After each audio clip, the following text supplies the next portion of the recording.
Validamos lo que ya votamos en el tema Garrahan y en el tema universidades. Y estamos para la insistencia en ese voto. El gobierno, con algunas cosas que hace, produce lo que una canción muy linda de Juan Manuel Serrat sostenía, de que a veces con las decisiones que toman algunos funcionarios uno tiene algo personal. Se meten con cosas que no tienen remedio. Y además cuando les sale mal le echan la culpa a otros. Algo personal, indudablemente tiene este Congreso, que va a volver a insistir en estos dos temas de alta sensibilidad por un principio de responsabilidad política institucional. Traduzco lo que quiso decir Miguel Ángel Pichetto. Entre estos tipos y yo hay algo personal. Eso es lo que decía textualmente la canción de Juan Manuel Serrat. Entre estos tipos y yo hay algo personal. Pero lo que pasó ayer no fue una cuestión personal, sino que fue una derrota política, una más de las que sufre el gobierno. Un gobierno donde el presidente sigue encerrado en su dogma y uno puede decir a esta altura que vive en Mileilandia. En instantes les voy a contar las cosas que decía el presidente hacia afuera, porque en otro habla para Jerusalén, habla en Paraguay, habla para cualquier lado, pero poco puede hablar hacia adentro del país, porque cuando mira hacia adentro del país, lo único que ve son derrotas parlamentarias, por lo pronto, lo evidente. Ayer perdieron la votación sobre el Garrahan, perdieron la votación sobre la ley de emergencia universitaria, pero también perdieron otras votaciones. Y así se decidió votar una comisión para investigar las muertes por fentanilo, una interpelación al ministro Lugones por el caso de la ANDIS, la Agencia Nacional de Discapacidad. También se mandó a comisiones, porque también hay que decir que las comisiones no funcionan en esta Argentina de Milei, porque los libertarios que presiden las comisiones no las convocan. Entonces, cada vez que hay que buscar que se reúna una comisión, los tiene que obligar el Pleno de la Cámara de Diputados, tiene que decir, los tiene que emplazar, esa es la palabra, los tiene que emplazar a que hagan la reunión. Spert, que dice que nadie labura en este país, él no trabaja y no convoca la comisión de presupuesto que preside. Porque claro, si tiene que convocar la comisión de presupuesto, ¿qué presupuesto si el gobierno gobierna sin presupuesto? Se ha roto, fíjense lo que es la Argentina de Milei, que ese principio no escrito, pero evidente a lo largo de todos estos años de democracia, por el cual cuando había una campaña electoral, el Congreso se paralizaba porque los políticos se quedaban haciendo campaña en sus distritos, esta vez se ha roto. Casi no hay campaña electoral. Dicho sea de paso, hoy creo que empieza la difusión de los espacios cedidos a los partidos políticos. Casi no hay campaña electoral y el Congreso está trabajando a full porque ahí es donde se está resistiendo los delirios que el gobierno quiere. Porque a esta altura del partido, sin ningún tipo de apoyo y solamente repitiendo que es en nombre del superávit fiscal, resistir aumentos al Hospital Garrahan, a los discapacitados, a los universitarios, es de una persona que no toma nota de lo que está pasando.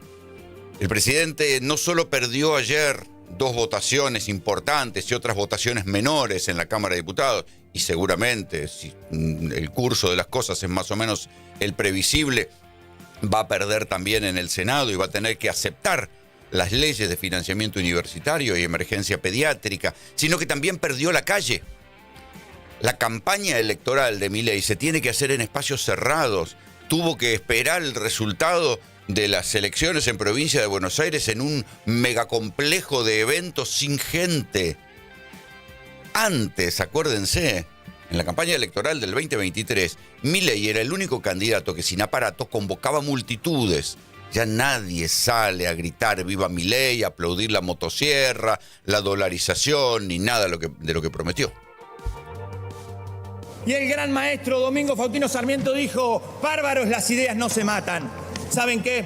Solo la educación va a permitir constituir la Unión Nacional. afianzar la justicia, consolidar la paz interior, proveer a la defensa común, promover el bienestar general y asegurar los beneficios de la verdadera libertad para todos nosotros, para nuestra posteridad y para todos los argentinos de bien. A votar en contra de este veto que no tiene ningún sentido, ningún propósito y pone de rodillas al país de manera innecesaria. Pablo Juliano, jefe del bloque Democracia para Siempre, una decisión de la Unión Cívica Radical. Y primero arranqué con Pichetto, después les presenté a la gente de la Unión Cívica Radical ahora, ¿no? Estos que son los que se reivindican alfonsinistas de alguna manera. Y lo notable ayer fue que incluso los gobernadores a los que el gobierno había querido tentar con adelanto del Tesoro Nacional también le dieron la espalda y mandaron a sus legisladores a votar en contra. No todos, hay que decirlo. Los gobernadores de Chaco, de Entre Ríos y de Mendoza mandaron a sus gobernadores a votar con el gobierno, o a abstenerse o a levantarse. Pero, por ejemplo, los de Misiones, los 4 diputados de Misiones, fueron y votaron en contra. Le mandaron adelanto y votaron en contra igual. O sea que la idea esta es decir, bueno, a la casta política la arreglamos con unos mangos. Siempre aclarando que no es plata, los adelantos del Tesoro Nacional, no es plata que se llevan los gobernadores y los funcionarios al bolsillo, es plata para gestionar, para hacer alguna mejora, para hacer alguna cuestión. Ni siquiera con eso lograron destrabar los votos. Tal es el nivel de debilidad política que tiene el gobierno hoy, a la foto de hoy. Después en octubre se verá si les va bien, si les va mal en las elecciones, a la foto del día de hoy. Hay tanta bronca acumulada de los gobernadores y de una parte de los sectores que le dieron, como decían en su momento, herramientas para gobernar que ahora no les creen por más que le pongan la plata sobre la mesa. Si la patria nos está pidiendo, no en susurros, nos está cagando a gritos para que tengamos otra actitud. Una actitud que nos permita, con cabeza, con corazón y con coraje, poner a la Argentina definitivamente de pie. Y eso lo vamos a lograr si somos nosotros responsables, comprometidos, capaces de poder decirle a cada uno de los argentinos: no nos vamos a dejar someter por las fuerzas que de afuera nos quieren de rodillas. No nos vamos a dejar someter por los poderes que desde adentro quieren condicionar el rumbo económico. No nos vamos a dejar someter por todos aquellos que quieren que bajemos los brazos. Y ese Germán Martínez, el jefe del bloque de Unión por la Patria, el jefe del bloque del justicialismo y ampliados. Y claro, uno dice, bueno, este era el discurso más obvio, pero desde hace ya varias votaciones se perdió aquel argumento que utilizaba el gobierno, decir, ustedes van a votar con los cucas, van a votar con los kirchneristas. Y sí, ya van varias votaciones que las diferentes oposiciones políticas, algunos radicales, la coalición cívica, los provinciales, terminan votando con el peronismo / kirchnerismo, con los cucas, porque el bloque opositor que se va armando frente a cada votación es de una contundencia, porque ayer piensen que las votaciones el gobierno no las perdió por un voto, las perdió por muchos votos. Una 180-60, la otra 174-67, perdieron por paliza, se votaron las dos cosas juntas y el impacto fue mayor todavía, porque primero vino la votación del Garrahan y enseguida la votación del financiamiento universitario y el festejo en la calle fue simultáneo. Inmediatamente después del festejo se desconcentraron. A propósito de las concentraciones, nosotros vemos acá, casi ritualmente, decimos, bueno, la gente va a Congreso, llena la plaza de Congreso, y entonces esto, nada, es más de lo mismo. Pero la movilización que hubo, por ejemplo, en Córdoba, en Neuquén, en Rosario, miles y miles de personas que habitualmente no salen a las calles, los universitarios que habitualmente no van a manifestar a esos lugares, salieron a defender la universidad pública. En instantes vamos a estar hablando con Manuel Zunino, que hizo una encuesta sobre el 87% de la población considera que la universidad pública tiene buena imagen, pese a todo lo que dijeron, pese a que no se querían auditar, como decía Milei, como seguía diciendo Milei en Mileilandia hasta hace 2 días. Nada de eso, ninguna de esas mentiras hizo mella en el prestigio que tienen las universidades públicas. Nuestro bloque entiende que los errores autoinfligidos del gobierno concluyen en un resultado como el que acabamos de advertir, Nuestro bloque no está para una maratón derrotista. La solicitud de este cuarto intermedio es para ver si hay voluntad o de levantar la sesión o de cambiar el cronograma de los temas. Rodrigo de Loredo es el jefe del bloque de la Unión Cívica Radical. Nunca se sabe si tiene o no tiene peluca.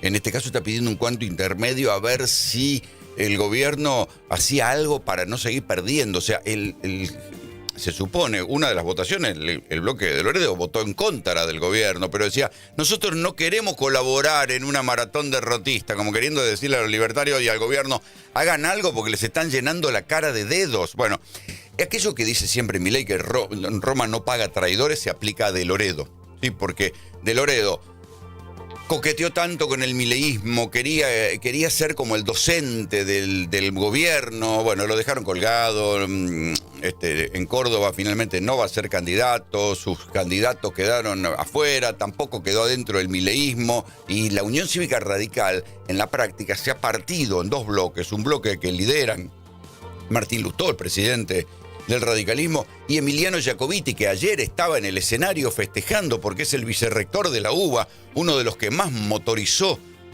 la marcha para resistir el veto de Milei a la emergencia universitaria. Y del otro lado está Rodrigo de Loredo, fíjense, en el mismo partido, y de Loredo es el que le dice al gobierno, muchachos, cambien, no queremos seguir llenándole la cara de dedo. Parecía que pedía por favor, los quería aconsejar para que no siguieran perdiendo. Fíjense lo que ha provocado, la división que ha provocado Milei en un bloque como el radicalismo, que cuando gobernaba el kirchnerismo tenían todos claro y todos estaban contra el peronismo. Muy contento porque la Cámara, los diputados y las diputadas escucharon el reclamo de la sociedad en general. Me parece que no hay que centrarlo nada más en la comunidad universitaria o en quienes utilizan el Garrahan como hospital. Creo que lo que la sociedad reclamó y lo que los diputados reclamaron fue al Poder Ejecutivo Nacional que escuche el reclamo de la sociedad, que la sociedad no quiere vivir sin Estado. Quiere vivir con un Estado que funcione bien. Emiliano Jacobiti fue diputado nacional, era vicerrector de la UBA, siguió siendo vicerrector de la UBA. Ayer nosotros les contamos acá cómo el ministro de Economía, Toto Caputo, quiso decir, este gana 6 veces más que lo que ganamos nosotros, los ministros, y era falso. Yo no sé qué piensan, si piensan que todo el mundo tiene la misma poca seriedad que tienen ellos, si piensan que, supongamos, ¿qué grado de seriedad puede tener para un inversor extranjero si un ministro de Economía no sabe sacar las cuentas y dice y miente que una persona gana 21 palos cuando en verdad gana 2 palos 800? La verdad que no se entiende cuál es el grado de seriedad. Ellos deben pensar que nadie toma nota de lo que dicen por redes, de las mentiras que dicen para quedar bien con Milei. La verdad que no se entiende, pero ayer la polémica la ganó fácilmente y por nocaut Jacobiti, porque mostró su recibo de sueldo y demostró que era eso lo que ganaba, y después Caputo lo siguió insultando diciendo, por gente como usted de la Argentina está como está, pero del monto del sueldo no volvió a hablar. Emiliano Jacobiti es como uno de los políticos vinculados tanto a Martín Lustó como, atención, a Maximiliano Puyaro, el gobernador de Santa Fe, que también es del sector que se llamaba Evolución, ese sector del radicalismo que buscaba alinearse con el alfonsinismo, aunque no querían saber nada con el kirchnerismo. Ellos son los que en este caso se han convertido en una especie de pesadilla para Milei, porque recuerden que ni bien arrancado el gobierno, le revientan las oficinas a Lustó, en las oficinas de la Unión Cívica Radical, y nunca quedó claro quiénes lo habían hecho. Intentaron hacer pasar a 3 chilenos punguistas diciendo que ellos eran los que habían ido a reventarle la oficina a Lustó, de la cual no robaron nada. Evidentemente fue un trabajo encargado por los servicios a alguien para amedrentar a un líder de un partido opositor. Por supuesto, no pasó nada. Porque no estamos hablando de planillas de Excel, ni estamos hablando del quiebre fiscal. Nosotros no estamos hablando hoy de romper el equilibrio fiscal. Votar en contra del Garrahan es romper el equilibrio moral. Esa moral que le prometimos a nuestro votante, a los votantes de La Libertad Avanza, cuando dijimos que iba muy contra la casta, no contra los más vulnerables. Alberdi decía, poblar es gobernar. ¿Y qué vamos a gobernar si no nos dedicamos a la salud de los más vulnerables, de nuestros niños. Bueno, fíjense, hasta los tipos que entraron en las listas de la Libertad Avanza hablan como opositores. Este es Carlos de Alessandro, es verdad, rompió con la Libertad Avanza, ahora integra un bloque junto con Marcela Pagano y otros 2 legisladores que se llama Coherencia, pero está diciendo algo de sentido común. Votar contra el Garrahan es romper el equilibrio moral, no el equilibrio fiscal. Es romper el equilibrio moral, no se hace. No se hace. Por eso es que uno dice, bueno, el presidente sigue encerrado en sus 4 lugares comunes que repite. Y la inflación es un fenómeno exclusivamente monetario, vamos a defender el equilibrio fiscal está tallado en piedra, sin embargo por alrededor le van pasando las cosas y no toma nota y sigue repitiendo como una persona que lee un texto sagrado, sigue repitiendo los 4 lugares comunes mientras sigue perdiendo votaciones en el Congreso, sigue perdiendo la calle y sigue perdiendo en los mercados. Tengan en cuenta que ayer el dólar tocó el dólar mayorista, pasó el techo de la banda y ahí apareció finalmente el Banco Central interviniendo, poniendo dólares a vender dólares, los mismos dólares que le había prestado el Fondo Monetario Internacional y que el Fondo Monetario les había dicho, miren, no los pueden usar hasta que el dólar no esté en el techo de la banda. Bueno, el dólar, el techo de la banda ya llegó. Acuérdense cuando Milei decía, vamos a comprar los dólares cuando esté en 1000 porque debería estar a 600.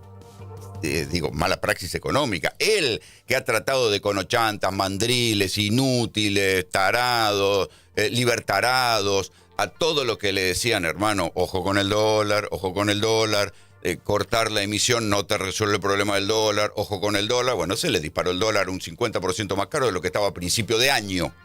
Y el gobierno sigue repitiendo que va todo bien, que los mercados... Es más, es todo tan ridículo que el presupuesto que mandó se calcula en base a un dólar menor que lo que está el dólar hoy, como si en la Argentina el dólar alguna vez bajara. Ya se sabe que va a volver a subir y que si baja es transitoriamente para tomar impulso y después volver a saltar. Este es lo que algunos empiezan a registrar como el encierro del gobierno. El gobierno no solo está perdiendo votaciones en el Poder Legislativo, ayer en diputados, y puede que pase lo mismo, seguramente va a pasar lo mismo en el Senado, sino que también está perdiendo la noción de realidad porque sigue repitiendo cosas que ya no están sucediendo. Si entendemos al incentivo como el motor del capitalismo, Paraguay se concentró en preservarlo y avivarlo, mientras que Argentina se dedicó a encadenarlo, dirigirlo y sofocarlo. Paraguay ha logrado sacar el máximo provecho a su industria local, incrementando las exportaciones y generando puestos de trabajo genuinos. Por su parte, Argentina pasó el último siglo financiando desde el Estado una industria nacional deficitaria que obedecía más a caprichos ideológicos de políticos de turno que a las demandas reales del mercado. Sí, la voz robótica no es un efecto que pusimos nosotros, la voz robótica es así estaba o así quedó la grabación. Esto es parte del discurso que Milei hizo frente al Congreso paraguayo, ¿sí? Milei estaba ayer en Casa de Gobierno, de hecho convocó una reunión de gabinete, cuando volvió de Paraguay, convocó una reunión de gabinete donde juntó ahí a todos sus ministros y vieron como quien ve un partido de fútbol, cómo les llenaban la cara de dedos en el Congreso. Y cuando vieron que perdían las 2 votaciones y que las gestiones del ministro Lisandro Catalán no habían servido de nada, la poca plata de adelanto del Tesoro Nacional, que dijeron, estos los arreglamos con la billetera, como decían en los tiempos de la Rúa, los arreglamos con la Banelco, les quisieron tirar unos manguitos de adelanto del Tesoro Nacional a ver si daban vuelta a la votación y podían resistir los vetos. No entendieron nada, no entendieron que hay elecciones primero y que la cuestión de la universidad y el Garrahan, que ellos la quisieron convertir, asustar a la gente diciendo si le damos plata al Garrahan, si le damos plata a las universidades se va todo al carajo. La gente detectó que no, que todo se está por ir al carajo, pero por ellos, no por el Garrahan, no por las universidades, y que en cualquier caso, que sacaran la plata de otro lado. El mensaje que le está dando a las sociedades, ¿saben qué? Saquen la plata de otro lado, pero con el Garrahan y con las universidades no se jode. Esto es lo que ellos no registran y sin embargo Milei sigue diciendo, nuestro modelo tiene que ser Paraguay. ¿Saben dónde, cuando tienen algún problema oncológico, infantil grave, dónde se vienen a atender la mayoría de los pibes paraguayos? Al Garrahan. ¿Saben por qué se van buena parte de los jóvenes paraguayos? Porque no pueden estudiar en universidades paraguayas como las que son las universidades públicas en la Argentina. Y en definitiva, si no me creen nada de esto, cualquiera de ustedes, si mira alrededor, alguna de las pocas obras en construcción que todavía quedan, va a ver que ahí están llenas de albañiles paraguayos. ¿Por qué? Porque acá todavía hay más laburo que el laburo que hay en Paraguay. Y Milei defiende el modelo paraguayo solamente porque no tiene inflación. Pero esto es el debate, volvemos al comienzo del gobierno de Milei. Que no haya inflación no garantiza que haya desarrollo. ¿Sí? Y entonces ahí empieza a haber otro debate. Así, bueno, desarrollo sin inflación, por ejemplo, hay en países como Brasil, que tiene otro problema, narcotráfico, pobreza, pero tiene bolsones de desarrollo diferentes a los que no tiene Perú, a los que no tiene Paraguay, a los que Uruguay más o menos, porque si uno mira a Uruguay dice, che, este es un país, ok, sin inflación, pero es un país que casi no tiene obra pública, donde para ir de Montevideo a Punta del Este tenés que ir por una ruta común, después con semáforo, después tenés que agarrar una autopista. En Argentina, un lugar así tendría una autopista punta a punta. Quiero decir, la noción de obra pública, de Estado, de desarrollo, no es algo que solamente se pueda reducir a la cuestión de inflación. Cada país tiene sus problemas, cada país tiene sus prioridades, y lo que en la Argentina hoy es una prioridad, que es bajar definitivamente la inflación, ojo, porque eso no necesariamente trae el desarrollo como repite Milei todo el tiempo. Si nosotros dejamos de emitir moneda, baja la inflación, y si tenemos superávit fiscal, entonces viene el desarrollo y nos vamos para arriba la economía como pedo de buzo, y en 30 años vamos a ser una potencia mundial del mundo mundial y del universo. No, todo eso es falso. Bajar la inflación es una condición necesaria, pero no suficiente para el desarrollo. Tanto Argentina como Paraguay convergen en su relacionamiento estratégico a nivel global y regional. Paraguay abrió su embajada en Jerusalén en diciembre de 2024. Argentina hará lo propio en 2026, tal cual lo hemos prometido. No son muchos los países que se plantan firmes del lado del bien y de la verdad, en tiempos en el que gran parte de la comunidad internacional tiene la brújula moral desviada. Claro, decir cuando el Hamas atacó los kibutz de la frontera de Israel, decir que el lado del bien estaba del lado de Israel, era atractivo y era creíble. En este momento, decir a ciegas que Israel está del lado del bien cuando Naciones Unidas está diciendo que está cometiendo un genocidio, parece un ejercicio de audacia política, por decirle de alguna manera elegante. Entonces, esto es lo que les digo, Milei vive en Mileilandia, en su propio planeta, donde no registra lo que pasa alrededor, no registra que Netanyahu, a quien invitó a la Argentina en una visita de Estado, no puede salir a Israel porque lo meterían preso por crímenes de lesa humanidad, porque tiene un pedido de captura del Tribunal Penal Internacional de La Haya. No registra que Naciones Unidas está diciendo que en Gaza hay un genocidio. Insiste con que hay que hacer como hizo Paraguay y ponerse del lado del bien, que sería el lado de los que están cometiendo un genocidio en este momento, y mandar la embajada argentina a Jerusalén, que es un punto donde las diplomacias serias de todo el mundo no quieren incurrir porque consideran que sería una afrenta al mundo árabe, no solamente a los palestinos. ¿Por qué? Pues se considera que Jerusalén tiene que ser una ciudad libre de injerencias políticas donde convivan las tres religiones semíticas, el judaísmo, el islam y el cristianismo. Por eso es que no se mandan las embajadas ahí, se considera de mal gusto, no por otra cosa. Milei sigue repitiendo, pese a que Naciones Unidas condena a Netanyahu por estar cometiendo un genocidio, sigue repitiendo que Israel en este momento está del lado del bien. Parece que el presidente bajó el tono. Yo tengo dudas de que el presidente y que el gobierno hayan bajado la soberbia. Y permítanme resaltar esto. Permítanme resaltarlo porque una bajada de tono circunstancial después de un resultado electoral adverso a muchos de nosotros no nos va a hacer creer que la cosa cambió y que ya está todo bien, por más que hagan piruetas pragmáticas, incluso tal vez ideológicas, o que de golpe digan que aparece algo de platita en el presupuesto. Tuvo la obsesión todos estos meses de decir que el dólar iba a llegar a 700 pesos y hoy está tocando los 1.500. Yo ya hasta dudo de la inteligencia del presidente en materia económica. No es un peronista el que habla, muchachos, ¿eh? Es uno de los que han constituido su identidad política resistiendo al peronismo y al kirchnerismo. Juan Manuel López, diputado de la coalición cívica. Por eso les digo, atención, cuando el gobierno habla del riesgo Cuca y todo esto, está intentando agigantar un fantasma que no existe o que por lo menos no tiene el poder que ellos imaginan que tienen. Este es Juan Manuel López, entonces. Y lo que está diciendo es lo que cualquiera ve, ya no hace falta ser un diputado opositor para verlo. Es el presidente que dijo que el dólar iba a estar a 600, él se equivoca y dice 700. Es el presidente que ahora quiere, haciéndose el que habla más tranquilo, va a convencer que no está, que tomó nota de lo que pasó, que va a cambiar algo, cuando en verdad lo que sigue haciendo es repetir su propio mantra y sus propios 4 lugares comunes, que lo están dejando como un predicador encima de un cajoncito hablando mientras los demás se le van yendo de la plaza. Hoy hay más un corset mental que institucional. No tenés una convertibilidad y tenés un montón de dólares creados a través de depósitos que la gente los puede sacar y no estén los dólares. No tenés eso. Entonces, no tiene un corset de una ley que generó un problema de insolvencia y un problema de descalces de monedas. Lo que tiene es una falta de capacidad para reconocer que se equivocó.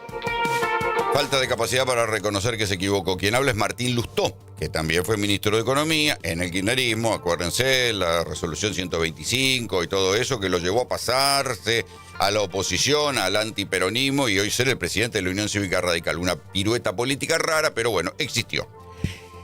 Martín Lustó es el que está diciendo, la Argentina tiene un faltante de dólares y esto es lo que no entendió Milei. O sea, repetir la cuestión de que solamente con cortar la emisión y el superávit fiscal se resolvían los problemas de la Argentina, ya está. 1 año y 8 meses después se demostró que era falso. Ya se había demostrado que era falso durante el gobierno de Macri, que también en su tramo final tuvo emisión cero y déficit cero, y sin embargo se fue con recesión e inflación, algo que es aquello a lo que camina el modelo económico de Milei, porque igual que Macri, Milei se convirtió, en palabras o parafraseando al propio mileísmo, en un degenerado cambiario. Así como Milei calificaba a los políticos de degenerados fiscales porque les gustaba gastar plata del presupuesto, Macri y Milei son degenerados cambiarios, o sea que han dilapidado los dólares, digo, no inocentemente, dólares que se fueron en fuga de dinero, que 4 vivos, 4 amigos se llevaron esa plata y ahora enfrenta un panorama muy similar al de Macri, con economía en caída y con dólar en alza. Y así van a ser los próximos meses de gestión de Milei. Ayer hubo un dato que quiero comentar aquí con Fernando Cerolini, es que el dólar tocó casi los 1.500 pesos, ¿sí? Y tuvo que intervenir el gobierno con los dólares del Banco Central. Pero además pasó algo con los bonos, porque cuando se vio que intervenían con los bonos, subió el riesgo país otra vez.